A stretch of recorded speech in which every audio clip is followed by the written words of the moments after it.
She was so poor that the oxygen keeping her alive had become the most expensive thing she owned. Yet, in the middle of a crowded hospital hallway, she took off her own oxygen mask and placed it over the face of a dying stranger lying on the floor. Everyone thought she had made the biggest mistake of her life.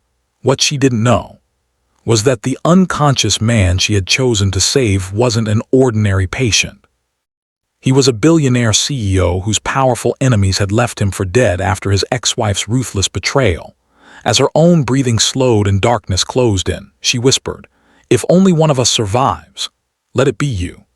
Days later, when the billionaire finally discovered the identity of the woman who had given him the very breath that saved his life, he made a shocking decision that stunned his wealthy family, outraged the media, and changed both of their lives forever. But why would a billionaire CEO marry a woman who had nothing? What terrible secret had his ex-wife been hiding? And why would the woman who saved his life end up being arrested on the very day she was supposed to become his bride? The answers began on a bright autumn morning that looked far too peaceful for the tragedy that was about to unfold. The emergency department of St. Alder Regional Medical Center buzzed with its usual rhythm. Nurses hurried between rooms, wheelchairs rolled across polished floors, and worried families waited with anxious eyes fixed on every opening door. Nobody imagined that within the next hour, the hospital would be overwhelmed by the victims of one of the worst highway pileups the city had seen in years. Near the far end of the hallway sat 28-year-old Maribelle Wren Ashcombe, quietly reading a worn children's storybook to a little girl waiting for her asthma treatment. Resting beside Maribelle's chair was a portable oxygen cylinder connected to a clear mask covering her nose and mouth. She paused every few sentences to catch her breath, but her gentle smile never disappeared. "Do princesses ever get sick?" the little girl asked. Maribelle chuckled softly. "They do. They're supposed to be strong." "They are," Maribelle replied. "Sometimes the strongest people are the ones who keep smiling while carrying something heavy that nobody else can see." The little girl smiled back. "Think you're one of them?" Maribelle's eyes shimmered. "Thank you." Girl's mother returned with paperwork. "We appreciate you reading to her every week. It makes the waiting easier." "Who makes yours easier?" Maribelle hesitated before answering. "Hope." Woman looked at the oxygen tank and silently understood that hope was all this young woman had left. Maribelle's life had become a daily battle between survival and kindness. Years earlier, her father, Edmund Ashcombe, had worked as a maintenance supervisor at a furniture warehouse. One ordinary afternoon, an electrical explosion ignited the building. The fire quickly spread toward a daycare center sharing the same property. Terrified children became trapped inside. Without thinking about his own safety, Edmund rushed into the flames. Maribelle, then only 22, followed him. Together they carried frightened children through smoke so thick it blinded them. Every child survived. Edmund did not.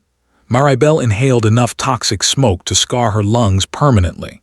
Doctors told her she would likely need oxygen support during severe episodes for the rest of her life. That single act of courage changed everything. Medical bills swallowed every dollar her family owned. She dropped out of respiratory therapy school only months before graduation. The modest house her parents had spent decades paying for was sold to settle debts. Her fiancé, Callan Royce, stood beside her hospital bed promising forever. 3 weeks later, he quietly ended their engagement. "I didn't sign up for hospitals for the rest of my life," he admitted without meeting her eyes. Maribelle cried after he left, not because she lost him, because she realized illness had shown her who he truly was. Her father's final lesson never left her. "If life gives you the chance to save someone," he had often said, "don't ask what you'll lose, ask what they'll gain." Those words had become the invisible compass guiding every decision she made. Across the city, another life stood on the edge of collapse. 39-year-old Thatcher Mercer adjusted his cufflinks as his black luxury SUV glided through downtown traffic. Forbes magazines had called him America's most innovative medical technology billionaire. His company, Mercer Biotechnics, manufactured advanced oxygen systems, emergency ventilators, and life-saving respiratory equipment used in hospitals across the country. His personal fortune exceeded $12 billion, Yet those closest to him often described him as a man who looked wealthy but never looked happy. His assistant, Nolan Briggs, sat beside him, bored as nervous. They should be. You certain you want to expose everyone today? Thatcher stared through the window. If people stole from hospitals to enrich themselves, they don't deserve another hour in my company. Nolan nodded. You'll make powerful enemies. I already have. He opened a slim leather folder containing evidence of fraudulent contracts, fake suppliers, and millions of missing dollars. He had spent nearly a year uncovering the scheme. He had no idea someone else already knew. Earlier that morning, in a luxury penthouse overlooking the skyline, Lysandra Voss Mercer admired her reflection while fastening a striking emerald bracelet around her wrist. The bracelet had been a rare anniversary gift from Thatcher during the only year their marriage had been truly happy. She wore it now for a different reason. It reminded her that sentiment could be turned into a weapon. Elegant, intelligent, and devastatingly manipulative, Lysandra had once been celebrated as the perfect billionaire's wife. Society magazines adored her grace. Charity galas applauded her speeches. Yet behind polished smiles, she had carefully built a network of corrupt executives who viewed Mercer Biotechnics not as a company that saved lives but as a vault waiting to be emptied. Months earlier, Thatcher had discovered forged signatures, offshore accounts, and hidden stock transfers. Every trail led back to Lysandra and two senior executives she secretly controlled. Rather than confront her publicly, he quietly gathered evidence for the shareholders' meeting. Lysandra discovered his investigation before he finished. She refused to lose everything she had spent years manipulating. Inside the penthouse, a disgraced private security contractor shifted nervously. I adjusted the vehicle exactly as instructed. You understand, Lysandra replied calmly. He cannot die. Man frowned. You paid enough for something much simpler, she smiled. A dead billionaire becomes a martyr. An unconscious billionaire becomes a vacancy. She slid an envelope thick with cash across the table. The brake line will fail after he leaves downtown. The crash will delay him long enough for the emergency board vote. By the time he wakes up, control of Mercer Biotechnics will already belong to people loyal to me. Contractors swallowed hard. What if innocent people get hurt? Lysandra's expression never changed. Collateral damage has never frightened ambitious men.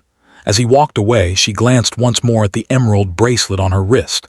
Its appearance seemed insignificant, but the story had quietly planted a clue that would later become one of the keys to exposing her crimes. Back on Interstate 47, Thatcher's SUV accelerated toward the shareholders' meeting. Without warning, the brake pedal sank to the floor. Nothing happened. Nolan? What? The brakes.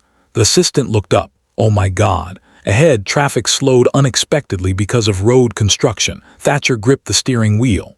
On, the SUV slammed into a delivery truck. Metal screamed. Vehicles collided one after another. Glass exploded across the highway. Within seconds, a devastating chain reaction crash stretched hundreds of yards. Bystanders rushed to help before emergency crews arrived. During the chaos, someone stole Thatcher's wallet, phone, and expensive watch from the wreckage. By the time paramedics reached him, he carried no identification. His tailored suit was soaked in blood. To the rescuers, he looked like just another unknown victim.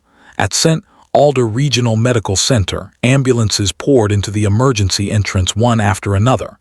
Every treatment room filled within minutes. Hallways became makeshift wards. Stretchers ran out.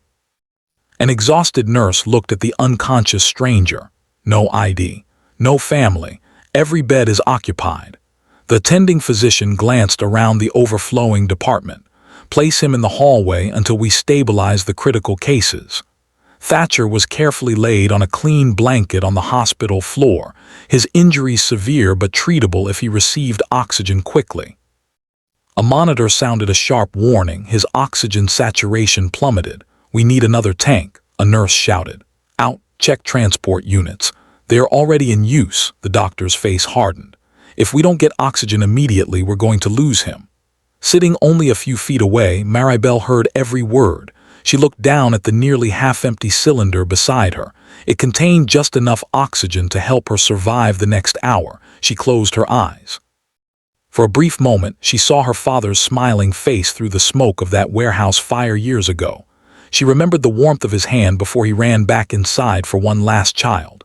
She remembered promising herself that if she ever had the chance to save another life, fear would never make the decision for her. Opening her eyes, she slowly stood. Her breathing became heavier with each step. The young nurse looked at her in confusion. "Miss, what are you doing?" Maribelle gently removed her own oxygen mask. The first breath without it burned through her damaged lungs. She knelt beside the unconscious stranger. Carefully, almost tenderly, she placed the mask over his face. "You need that," the nurse cried. Maribelle smiled faintly. "He needs it more." The oxygen began flowing into Thatcher's lungs. His monitor slowly stabilized. Maribelle took 2 unsteady steps backward. The room spun. Darkness crept into the edges of her vision. She looked one last time at the stranger whose name she did not know. "If only one of us survives." Her voice barely rose above a whisper. "Let it be you." Her knees buckled. She collapsed onto the cold hospital floor. Code blue. Someone screamed. Doctors rushed toward both patients at once. As chaos swallowed the hallway, destiny quietly bound together the lives of the poorest woman in the building and the richest man no one recognized.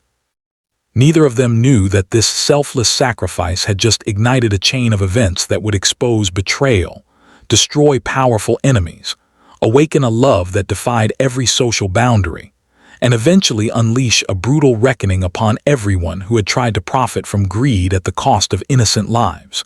3 days later, the first thing Thatcher Mercer heard was the steady rhythm of a heart monitor. Beep, beep, beep. His eyelids felt as heavy as stone.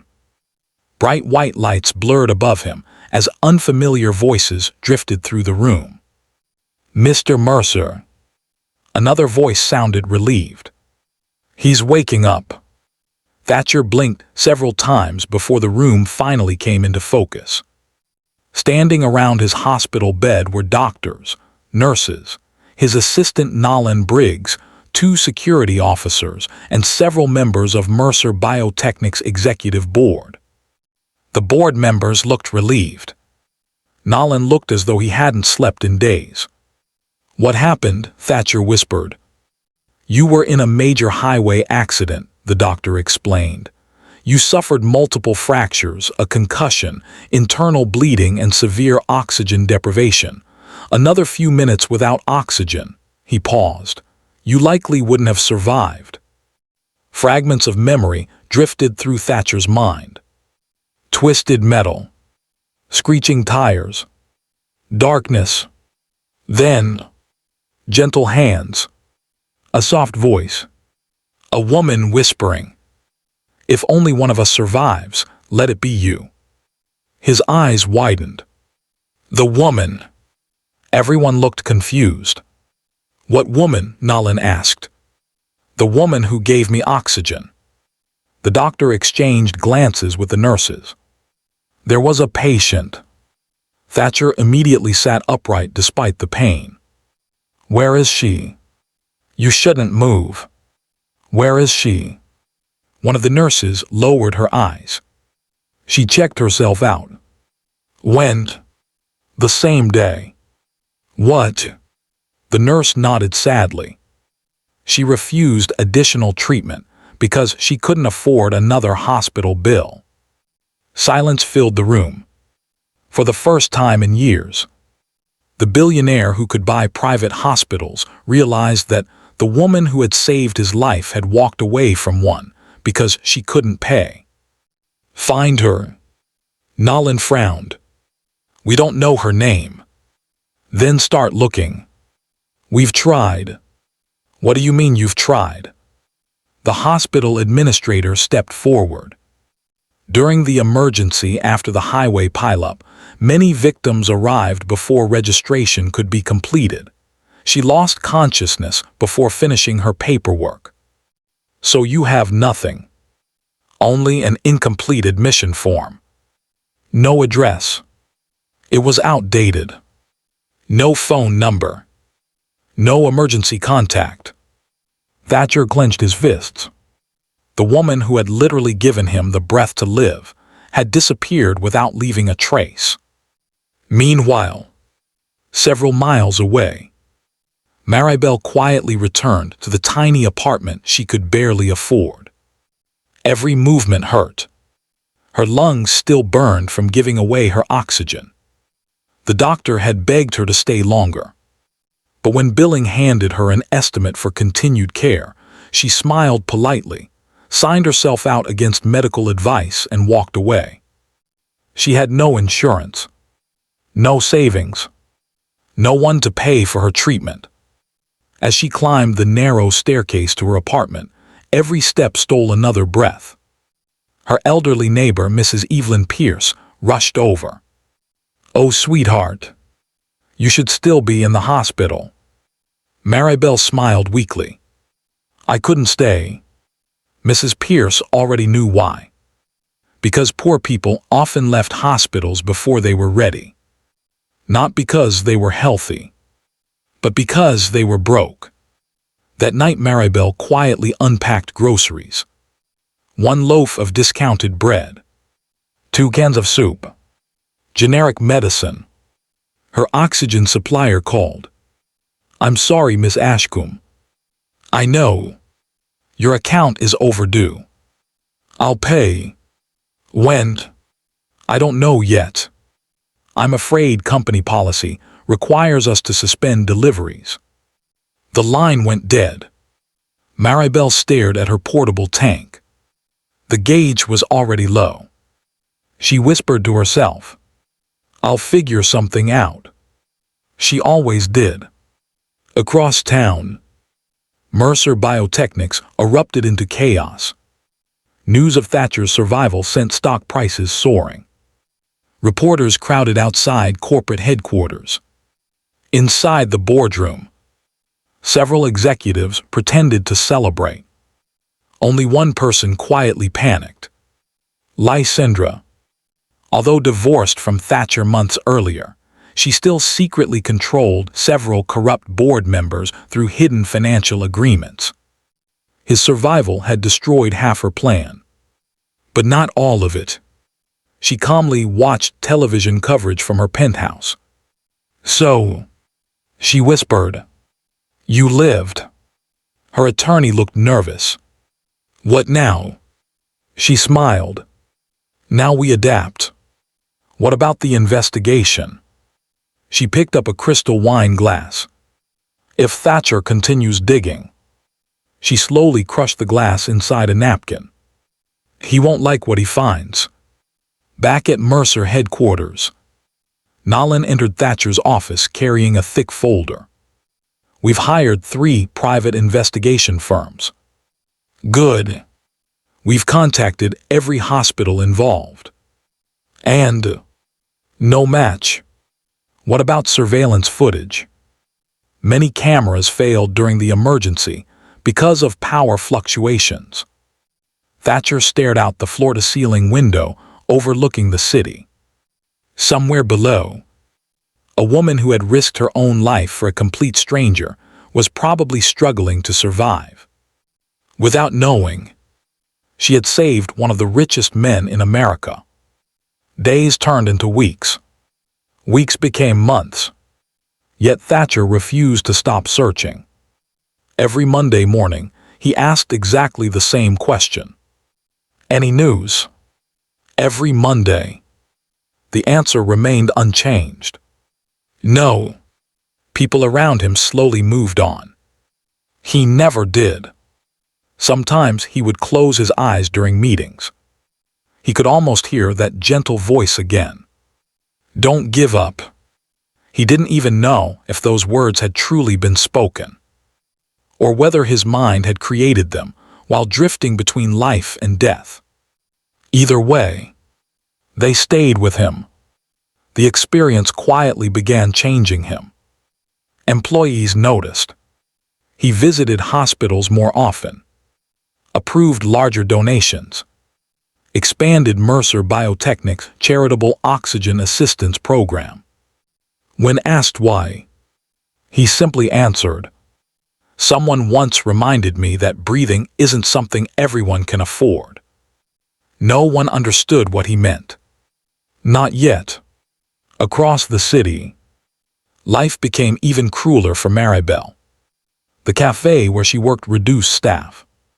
"I'm sorry," her manager said. "We're letting people go." "I understand." She truly did. She packed her apron without arguing. By afternoon, she cleaned office buildings. At night, she volunteered in the children's ward whenever her breathing allowed. Kindness remained the only thing life hadn't managed to take from her. Then came another blow. Her landlord pounded on her apartment door. "You've got 30 days. I just need more time." "You've already had more time." "I'll catch up." "You've been saying that for 3 months." He tossed an eviction notice onto the floor. "This isn't a charity." After he left, Maribelle quietly folded the notice and placed it beside a framed photograph of her father. "I'll be okay," she whispered to the picture. Although for the first time, she wasn't sure she believed it.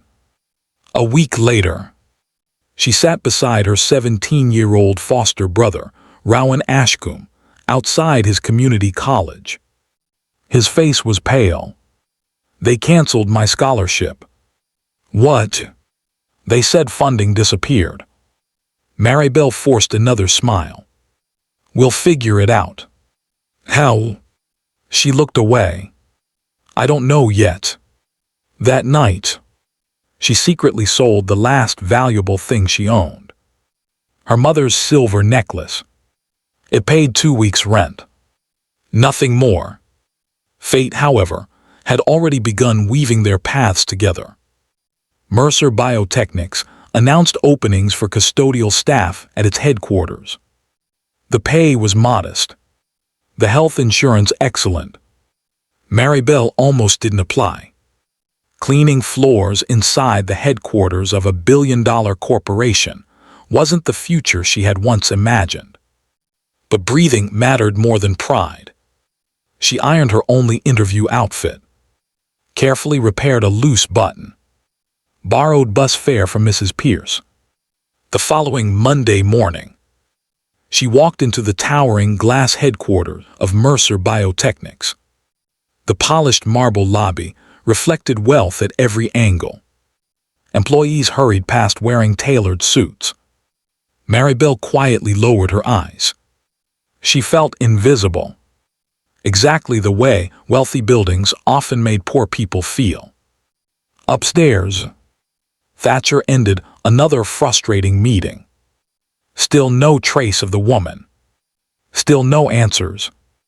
As he stepped into the executive elevator, a burst of gentle laughter floated across the lobby below. He froze. His heartbeat stumbled. He slowly turned toward the sound. There, standing beside the reception desk with a worn resume clutched against her chest, was a young woman adjusting the strap of an aging shoulder bag. He couldn't clearly see her face. But something about that laugh, something about the calm kindness in it, reached through months of unanswered questions. His pulse quickened. For reasons he couldn't explain, he stepped out of the elevator instead of riding it upstairs. Without realizing it, destiny had just brought the billionaire and the woman who had saved his life back into the same building. Neither of them yet understood that the next few minutes would change everything. The towering glass lobby of Mercer Biotechnics hummed with quiet conversations, polished shoes tapping against marble floors, and the soft chime of elevators opening and closing. Employees carrying expensive laptops hurried toward conference rooms, barely noticing the young woman standing nervously near the reception desk, with a neatly folded resume clutched against her chest. Maribelle Wren Ashcombe took a slow breath. The oxygen cylinder hidden inside her canvas shoulder bag felt heavier than usual. She prayed she wouldn't need to use it during the interview. The last refill had nearly emptied, and she couldn't afford another until she found steady work. She silently reminded herself why she was here. This wasn't about pride anymore. It was about survival. The receptionist smiled politely. Miss Ashcombe. Human Resources will be with you shortly. Thank you." Just then, the executive elevator doors slid open. Thatcher Mercer stepped into the lobby. The moment his eyes landed on Maribelle, time seemed to stop. He couldn't explain it. He had imagined meeting his mysterious savior hundreds of times over the past 6 months, yet he had never imagined it would begin with something as simple as hearing her laugh. It was the same laugh, soft, warm, gentle enough to calm frightened children. The sound that had lingered in the darkest corner of his memory ever since the hospital. He took another step, then another. Nolan Briggs noticed the unusual expression on his employer's face. "Thatcher." He didn't answer. Maribelle turned slightly as she adjusted the strap of her bag for the first time. Their eyes met. She recognized him immediately, not because of his expensive suit, not because employees respectfully stepped aside whenever he walked past. She recognized his eyes. They were the same eyes she had looked into for only a fleeting second before collapsing in that overcrowded hospital hallway. Her face turned pale. Thatcher's voice trembled. "Hospital." Maribelle blinked. "You survived." Those 2 words hit Thatcher harder than any speech ever could. She wasn't asking who he was. She wasn't asking whether he remembered her. She wasn't asking for money. She simply wanted to know whether the stranger she had saved had lived. Tears gathered in his eyes. "It was you." Maribelle smiled with quiet relief. "I'm glad." She turned as though preparing to continue toward the Human Resources office. Thatcher gently called after her. "Wait." "You gave me your oxygen." She looked down awkwardly. "It wasn't a difficult decision. Almost killed you." "It didn't." "How can you say that so calmly?" She looked back at him. "My father used to tell me that saving a life should never come with a receipt." Silence settled over the lobby. Employees nearby had begun pretending to work while secretly listening. No one had ever seen the billionaire CEO look so emotional. Thatcher took one slow step closer. "Spent 6 months searching for you." Maribelle looked genuinely surprised. "You were looking for me?" "I searched hospitals, investigators, security footage, everyone." "You didn't have to." "I did." "No," she smiled sadly.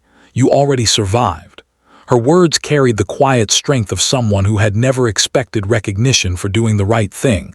Unknown to either of them, someone watched everything from the second-floor balcony, Lysandra Voss Mercer. She had arrived unexpectedly to meet one of the corrupt board members who still secretly answered to her. The moment she saw Thatcher speaking to an unfamiliar young woman with such gratitude in his eyes, suspicion stirred. She watched the interaction carefully before walking away without being seen. The seed of jealousy had already begun to grow. Later that afternoon, Thatcher canceled every remaining meeting. Instead, he invited Maribelle into his office. She hesitated before accepting.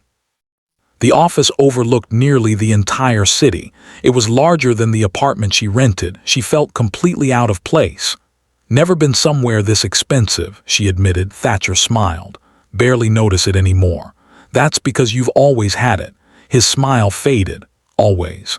The first time in years, Thatcher spoke honestly about himself. He explained how his father had started Mercer Biotechnics in a small rented warehouse, building oxygen equipment after losing Thatcher's younger sister to a respiratory illness because affordable treatment hadn't been available. That childhood tragedy had shaped the family's mission. Saving lives had always mattered more than profits, until greed quietly entered the company. Maribelle listened without interrupting. As Thatcher spoke, brief flashes of his childhood naturally surfaced in the narrative. Long nights helping his father assemble equipment, promising at his sister's grave that no family should lose someone simply because they couldn't breathe. Those memories explained why betrayal inside Mercer Biotechnics wounded him so deeply. The company wasn't merely his business, it was his family's legacy. When he finished, Maribelle quietly said, "Your father would be proud." No one had said those words to him in years. Days passed. Instead of assigning Maribelle to janitorial duties immediately, Thatcher insisted she complete a medical evaluation under the company's employee health program. The doctors were alarmed. "Your lung condition has worsened." "I know. You've been skipping treatment." "I couldn't afford it." Within hours, Thatcher authorized full medical coverage for every Mercer employee, including custodial staff. When reporters later asked why the company suddenly expanded benefits, he simply replied, "Every employee deserves the chance to breathe." He never mentioned Maribelle. He didn't want her kindness turned into headlines. As they spent more time together, an unexpected friendship began to grow. Maribelle refused expensive gifts. She declined a luxury apartment. When Thatcher offered to pay off her debts, she gently shook her head. "If I accept everything, someday I'll forget how to stand on my own." Her humility fascinated him. It also deeply frustrated someone else. From hidden financial reports, Lysandra learned that Thatcher had quietly redirected millions toward employee health care instead of the investment projects she had secretly planned to exploit. She slammed the report onto her desk. "She's changing him." One corrupt executive looked nervous. "What do you want us to do?" Lysandra's eyes grew cold. "Destroy her."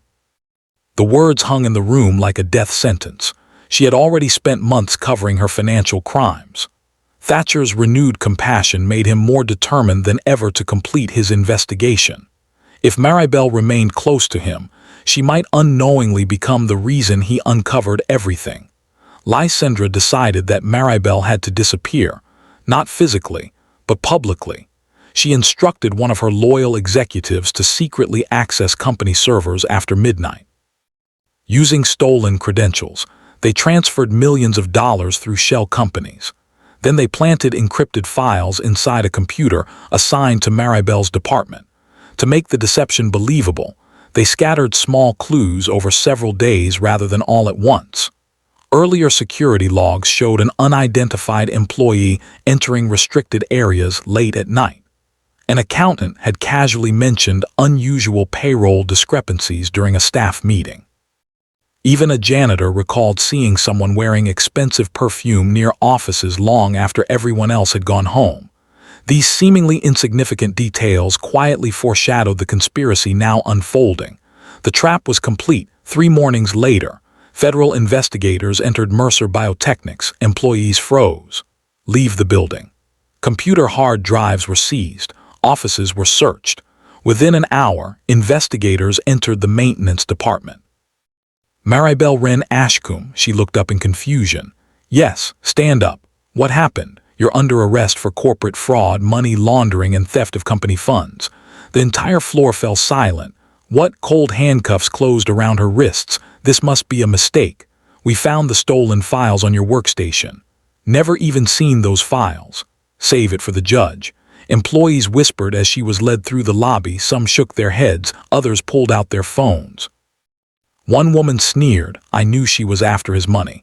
Another muttered, "Gold digger." Someone else spat near her feet, "Crook." Tears filled Maribelle's eyes. She searched the crowd desperately, then she saw Thatcher pushing through security officers. "Stop!" He reached her just as investigators escorted her toward the revolving doors. "Maribelle?" She looked at him, devastated. "I swear, I didn't do this." "I know." His voice was firm. "No, you didn't." The lead investigator interrupted. "Mr. Mercer, we have evidence." "Don't care what your evidence says." Recovered encrypted financial records from her computer. Thatcher looked directly into Maribelle's tear-filled eyes. "I believe you." Those 3 words nearly broke her. She had lost jobs, her home, her health, her fiancé, but someone, finally, believed her. As cameras flashed outside the building and reporters shouted questions, the scene grew even more heartbreaking. If your heart is breaking for Maribelle right now, make sure you subscribe to the channel so you don't miss what happens next, and tell us in the comments where you're watching from. The truth behind this betrayal is about to change everything. That evening, Thatcher refused to go home. Instead, he personally reviewed every second of the company's security footage. Hour after hour passed then. At exactly 12:43 a.m. on the night the files were planted, a shadowy figure entered the restricted office where Maribelle's computer was located.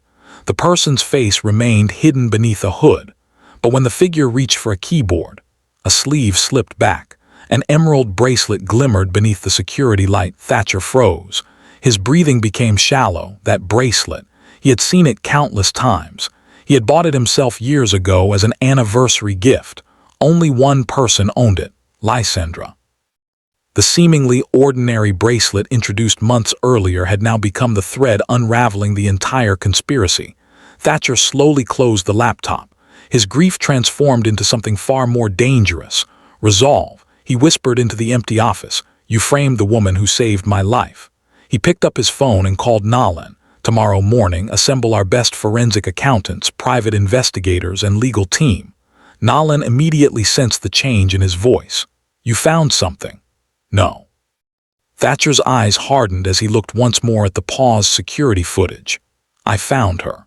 And at that very moment, without Lysandra realizing it, the first move in a brutal, carefully calculated revenge had already begun. Her empire of lies was about to face the one opponent she had fatally underestimated, not the billionaire she once manipulated, but the unbreakable bond between a man whose life had been saved and the woman who had given him her last breath. The silence inside Mercer Biotechnics felt heavier than steel. Thatcher Mercer remained seated in the dark conference room long after everyone else had gone home. The paused security footage reflected across the polished table. The hooded figure's face remained hidden, but the emerald bracelet glistened beneath the hallway light. He knew that bracelet. He had chosen it himself. 7 years earlier, he had presented it to Lysandra during their anniversary dinner aboard a yacht overlooking the harbor. At the time, he had believed the bracelet symbolized a marriage built on trust. Looking at the footage now, he realized it had become evidence of betrayal. He slowly closed the laptop. Nalin. His assistant stepped into the room almost immediately. You asked for me. I don't want guesses anymore. You want proof. I want the truth. Nalin nodded. Forensic team is waiting. Bring everyone in.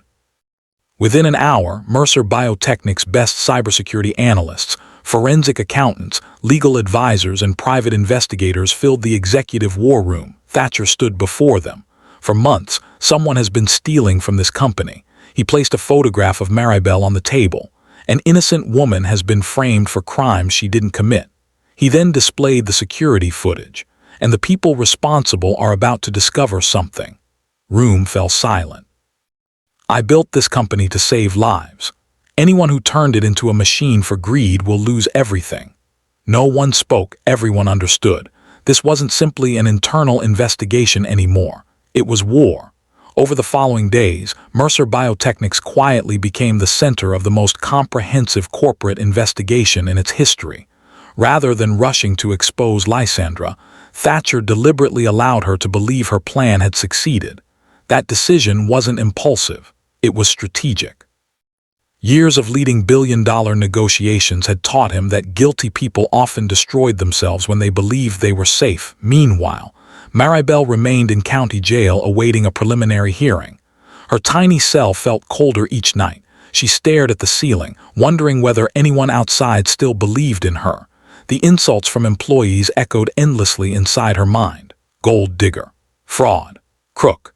Each word hurt, not because strangers had spoken them, but because she feared they might become the only thing people remembered about her.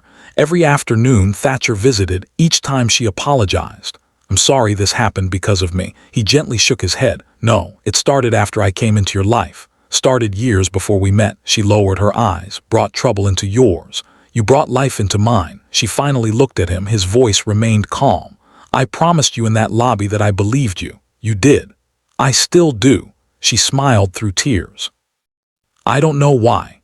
Because people willing to give away the breath keeping them alive don't suddenly become thieves. Unknown to Maribelle, Thatcher had already uncovered something far bigger. The forensic accountants reconstructed every illegal transaction inside Mercer Biotechnics, each fake supplier, each offshore account, each forged approval. Every trail slowly pointed toward the same hidden network, Lysandra. The investigators also discovered that several senior executives had secretly received millions of dollars through shell corporations established years earlier. When confronted individually, the executives initially denied everything, until Thatcher made one calculated move. He offered complete cooperation agreements to the first person willing to tell the truth. Within 24 hours, a conspiracy began collapsing. One executive confessed, then another. Soon the entire scheme unraveled. Each confession revealed more than the last. Lysandra had orchestrated fraudulent contracts. She had forged digital approvals. She had manipulated board votes. Most horrifying of all, She had authorized the break sabotage intended to leave Thatcher medically incapable of leading the company. The plan had never been to kill him, but every conspirator admitted they knew innocent people could be injured. Their greed had simply mattered more. The evidence became overwhelming. Search warrants followed. Luxury homes were raided. Private servers were seized. Hidden accounts were frozen. News helicopters circled downtown as federal agents entered properties connected to the conspiracy. Television anchors interrupted regular programming. Breaking news. The financial corruption investigation involving Mercer Biotechnics has dramatically expanded. Lysandra watched the broadcast from her penthouse for the first time. She looked afraid. Her attorney rushed inside, arresting everyone. They don't have enough. They do. No. They flipped your board members. Her face lost its color. They wouldn't. They already have. Moments later, a loud knock echoed through the penthouse. Another, then another. Federal agents opened the door. Lysandra stepped backward. The emerald bracelet slipped from her trembling wrist and struck the marble floor. Its sharp sound echoed through the room. The same bracelet that had once represented love now represented the beginning of her downfall. The front door burst open. Agents entered. Lysandra Voss Mercer. She slowly closed her eyes. You're under arrest. Television cameras captured everything. The elegant socialite who had once walked red carpets was escorted into the street in handcuffs. Reporters shouted questions. Did you sabotage your ex-husband? Did you frame Maribelle Ashcombe? Did you steal from hospitals? For the first time in years, Lysandra had no answers, only silence. Watching from a nearby vehicle, Thatcher quietly removed his wedding ring from the storage compartment where he had kept it after the divorce. He looked at it briefly, then handed it to Nalan. I don't need reminders anymore. Revenge wasn't loud. It wasn't violent. It wasn't fueled by hatred. It was justice built patiently upon truth. Days later, prosecutors formally dismissed every charge against Maribelle. The judge addressed her directly. Evidence establishes that you were deliberately framed as part of a larger criminal conspiracy. Free, immediately. As she stepped outside the courthouse, reporters surrounded her, microphones stretched toward her face. Miss Ashcombe, do you have anything to say? She hesitated, then quietly answered, I hope no innocent person ever has to prove they're innocent the way I did. The crowd fell silent. Her dignity spoke louder than anger ever could, standing beyond the reporters. Thatcher waited. She walked toward him. I'm sorry you went through all this. She smiled faintly. You kept your promise. I told you I'd believe you. You never stopped. Never. Weeks passed. Life slowly settled. Maribelle returned to Mercer Biotechnics, not as an object of pity but as a respected employee. Many who had mocked her came forward to apologize. Some cried. Others couldn't meet her eyes. She forgave them more easily than they forgave themselves. One crisp evening, Thatcher invited her to the botanical garden where thousands of white lanterns illuminated winding pathways. She admired the lights. They're beautiful. They reminded me of something. What? The hospital, she laughed softly. I don't remember lanterns. I remember hope. They stopped beside a quiet fountain. Thatcher reached into his pocket instead of an extravagant diamond first. He removed the old oxygen mask the hospital had returned to him months earlier after it had been preserved with his personal belongings. I kept this. Maribelle's eyes widened. You did? It reminds me that the greatest gift I ever received couldn't be bought. He carefully set the mask aside, then knelt. Only then did he reveal the engagement ring. Maribelle Wren Ashcombe. She covered her mouth. I almost died surrounded by billions. You nearly died owning almost nothing. When the moment came. You gave me the one thing keeping you alive. His voice shook. Admired powerful people, negotiated with presidents, met royalty. I've only met one person whose heart made me want to become a better man. Tears streamed down Maribelle's face. My family will probably object. She laughed through tears. They definitely will. The media will call you a gold digger. They already have. The board will think I've lost my mind. You probably have, he smiled. Maybe. Then his expression softened. If loving the woman who saved my life is madness, I never want to be cured. He opened the ring box completely. Will you marry me? For several emotional seconds, Maribelle couldn't speak finally. She whispered the one word that changed both their lives forever. Yes. High above them, hidden behind the trees, an unknown photographer quietly lowered a long-range camera after capturing the proposal. The audience doesn't yet know who hired the photographer. But the photograph, and the person behind it, will become one of the first clues leading to the devastating events awaiting them on their wedding day. Morning sunlight poured through the stained glass windows of St. Gabriel's Chapel, painting ribbons of gold, blue, and crimson across the polished wooden floor. The church had never looked more beautiful. Rows of white roses lined the aisle. Soft music floated through the air. Guests whispered excitedly as photographers adjusted their cameras. Outside, television vans crowded the street. The wedding of billionaire CEO Thatcher Mercer and Maribelle Ashcombe had become the most talked-about event in America. Some called it the greatest love story of the decade. Others mocked it as another billionaire fairy tale. But the people who truly knew them understood something very different. This wedding had never been about wealth. It had begun with one woman giving away the very breath keeping her alive. Inside the bridal suite, Maribelle stood quietly before a mirror. She barely recognized the reflection staring back at her. The elegant ivory gown had been hand-stitched by designers who volunteered their work after hearing her story. Yet what moved her most wasn't the dress. It was the small silver locket resting around her neck. Inside were two photographs, one of her father, one of her late mother. She gently touched the locket. "Wish you were both here." A gentle knock interrupted her thoughts. Mrs. Evelyn Pierce stepped inside carrying a small bouquet. The elderly neighbor's eyes immediately filled with tears. "I remember when you couldn't even afford groceries," Maribelle smiled. "And you pretended to borrow sugar every week just so you could secretly leave food in my kitchen." Pierce laughed through her tears. "You figured that out the first week." Two women embraced. "You deserve happiness," Mrs. Pierce whispered. "So do you." Meanwhile, across the hall, Thatcher adjusted his tie while Nolan finished fastening his cufflinks. "You look nervous," Nolan said. "Negotiated billion-dollar mergers. So, I've never been afraid during one." Today, Thatcher looked toward the chapel doors. "I'm terrified," Nolan laughed. "Good, good. It means this actually matters." Thatcher smiled. "It does, more than you'll ever know." Outside the chapel, however, another story quietly unfolded. Several black SUVs stopped across the street. Men and women wearing dark suits stepped out. Their expressions were calm, professional, deliberate. One agent held a sealed evidence case. Another reviewed several photographs. Their supervisor looked toward the chapel. "Everyone ready?" Heads nodded. "Wait until the ceremony begins." Unknown to everyone attending the wedding, the investigation into the interstate crash had never completely ended. After Lysandra's arrest, federal investigators continued examining thousands of digital files recovered from her hidden servers. Most simply confirmed the financial conspiracy. But one encrypted folder had raised troubling new questions. Inside was a surveillance photograph. The timestamp showed it had been taken less than 20 minutes before Thatcher's SUV lost its brakes. And according to the image, someone who looked exactly like Maribelle stood near the parking garage where Thatcher's vehicle had been left earlier that morning. Investigators couldn't ignore it. They also couldn't verify it. The image appeared authentic. Yet something about it didn't fit still. Procedure demanded action.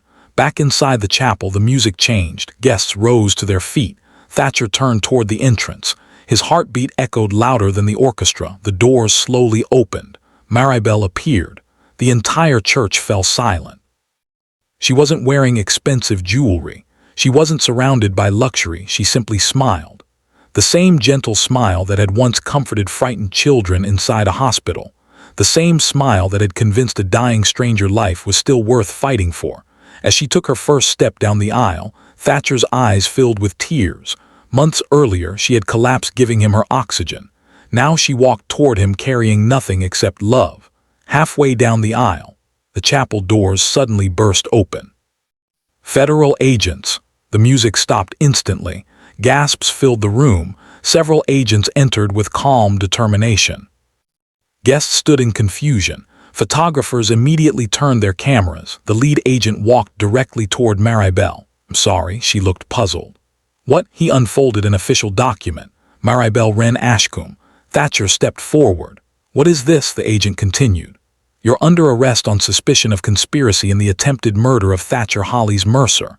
The church froze, someone dropped a bouquet, a child began crying, reporters outside rushed through the doors. Maribelle stared in disbelief. There has to be a mistake. Agent's voice remained professional. We have new evidence. Thatcher stood between them. Made the wrong person. We're following federal procedure. She's innocent. We're aware of your position. Agents gently secured handcuffs around Maribelle's wrists. Tears streamed down her face. She looked only at Thatcher. Never tried to hurt you. I know, I swear. I know. Guests watched in stunned silence. Many remembered how she had been falsely accused before. Others wondered whether another impossible twist had emerged. The lead investigator slowly opened the sealed evidence case. Mr. Mercer, he handed Thatcher a large photograph. You need to see this. Thatcher looked down. His hands began trembling. The image clearly showed what appeared to be Maribelle standing beside his SUV inside the executive parking garage on the morning of the crash. She appeared to be looking directly beneath the vehicle. The timestamp matched. The clothing matched. Even her shoulder bag appeared identical. The entire chapel gasped. Maribelle stared at the photograph. Her face lost every trace of color. She struggled to breathe. I've never seen this picture before. Agent spoke quietly. We recovered it from encrypted files hidden after the financial investigation. Thatcher continued staring at the image. Something felt wrong, very wrong. His business career had taught him to examine details others overlooked. His eyes slowly narrowed. He noticed the angle of sunlight, the security camera timestamp, the reflections on nearby windows, tiny details, almost invisible. Something didn't match his memory of that morning. He looked back at Maribelle instead of fear. He saw confusion, real confusion, not the panic of someone caught lying. The confusion of someone seeing a lie for the first time. He folded the photograph carefully, then looked directly into the lead investigator's eyes. Seen manipulated evidence before. Agent remained silent. This photograph proves only one thing. What's that? That someone wants my wife to disappear. One reporter shouted, Do you still believe she's innocent? Thatcher didn't hesitate. Then ever. Those 4 words exploded across every television broadcast covering the wedding. Millions of viewers watched the billionaire choose trust over appearances. As agents escorted Maribelle toward the waiting vehicles, she turned back one final time. Love you. Thatcher smiled despite the tears in his eyes. I know. You have to let me go. Today, she frowned. What do you mean? He stepped forward until only a few feet separated them. I spent 6 months finding you. I spent months proving you were innocent. If someone thinks a fake photograph will make me stop now, his voice hardened with absolute certainty. They've just started a war they cannot win. The SUV carrying Maribelle pulled away from the church. Guests remained frozen, the flowers. The music, the untouched wedding rings, everything stood exactly where it had been moments earlier. Only the bride was gone, high above the chapel, hidden on a nearby rooftop. The same unknown photographer who had secretly captured Thatcher's proposal lowered a powerful camera after taking dozens more pictures of the arrest. A gloved hand removed the camera's memory card. Another voice, concealed in the shadows, asked quietly, Did he believe the photograph? The photographer smiled. He believed her instead. The mysterious figure looked toward the departing federal convoy. Good. That means phase 2 can finally begin. Identity of the speaker remained hidden, but somewhere beyond the grief of the ruined wedding, a far more dangerous mastermind had quietly revealed their existence. Lysandra had been defeated, yet someone even more powerful had been watching from the shadows all along. And the greatest battle of Thatcher and Maribelle's lives was only just beginning. End of part 1.